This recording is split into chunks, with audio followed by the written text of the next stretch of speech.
mga mates, welcome back to my channel.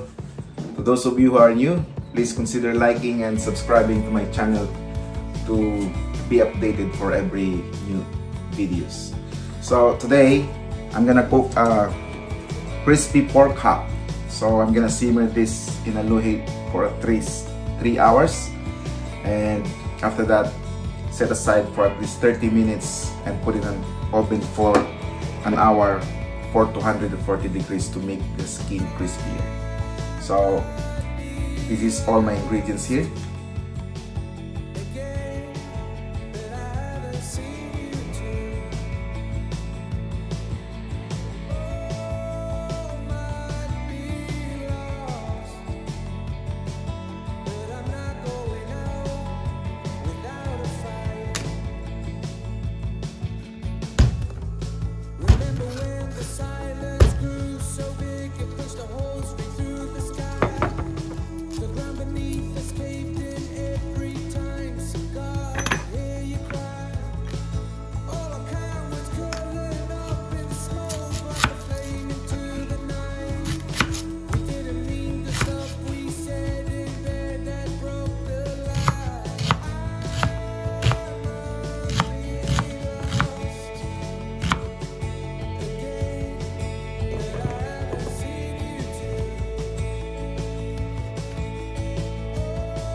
Sunny days caress our skin when we begin to fall.